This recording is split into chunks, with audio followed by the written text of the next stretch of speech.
வண்டி நோக்கிவா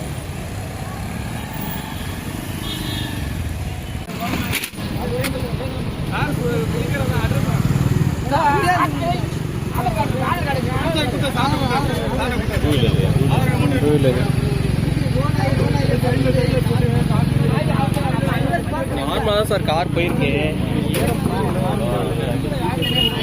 கார்ல கார்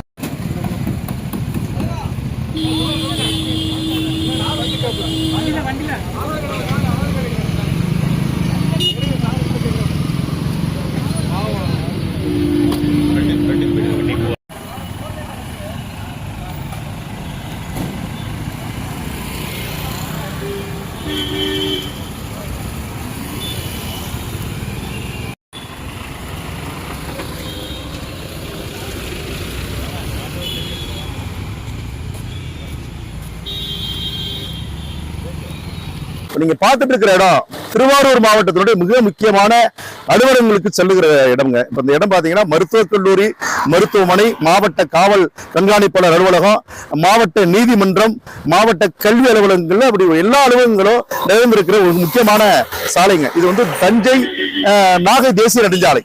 இந்த நெடுஞ்சாலையில தான் ஆயிரக்கணக்கான வாகனங்கள் தினந்தோறும் போகும் பார்த்திருக்கலாம் தெரியும். இந்த சாலையே ரொம்ப குறுகிய சாலை. இந்த சாலை வந்து விளவல் பக்கத்துல அகலப்படுத்திருக்காங்களே தவிர இந்த சாலை ரொம்ப குறுகிய சாலை தான் இருக்குது. இந்த சாலை இன்னும் அகலப்படுத்த வேண்டிய தேவை இருக்குதுன்னா அகலப்படுத்தினாதான் இந்த பகுதியில் இருக்கிற மிக முக்கியமான அலுவலகங்களுக்கு இந்த இடத்துல இருந்து அடிக்கடி விபத்து நடக்காம தடுக்க முடியும். இப்ப இந்த இடம் அடிக்கடி விபத்து நடக்கிறதுனால தான் நம்ம செய்ய சொல்றோம். ஏன்னா விபத்து நடக்கக்கூடிய இடம் இது. இதற்கான எந்த சிக்னலுமே கிடையாது.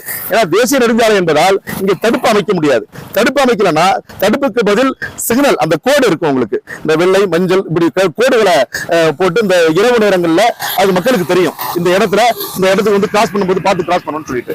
ஏன்னா அப்படி தடுப்பு இல்லாம இந்த இடத்துல அடிக்கடி விபத்து நடந்துட்டு இருக்கிறத தினந்தோறும் நாங்க பாக்குறோம். அதே மாதிரி இரவு நேரங்களில் மின்விளக்கே கிடையாதுங்க. இப்படி ஒரு முக்கியமான பிரதான சாலைக்கு செல்லுகிற இந்த இடத்துல ஏன்னா மாவட்ட ஆட்சியர் அலுவலகம் இதுக்கு அருகாமையில் இருக்குது.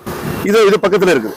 மருத்துவக் கல்லூரிக்கு தினந்தோறும் ஆயிரக்கணக்கான வாகனங்கள் போது 108 ஆம்புலன்ஸ் உள்ளிட்ட அவசர சிகிச்சை வாகனங்கள் நிறைய போயிட்டு இருக்குது. மக்களும் பாத்தீங்கன்னா தினந்தோறும் ஆயிரக்கணக்கான மக்கள் இந்த பகுதியில் கிராஸ் பண்ண வேண்டிய தேவை இருக்குது. இந்த இடத்துலதான் இரவு நேரங்களில் எந்த பாதுகாப்பும் இல்லாம மின்விளக்கே இல்லாம இருக்குது.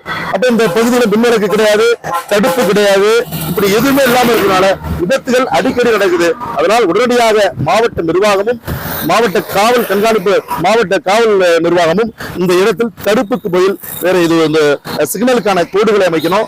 அதே போல விபத்து நடப்பதை தடுப்பதற்கு இந்த சாலையை அகலப்படுத்த வேண்டும், மின்விளக்கு அமைத்து தர வேண்டும். இங்கே இருக்கிற மக்களை தொடர்ச்சியாக விபத்து நடக்காமல் பாதுகாக்க வேண்டும் என்பதுதான் எங்களுடைய கோரிக்கை.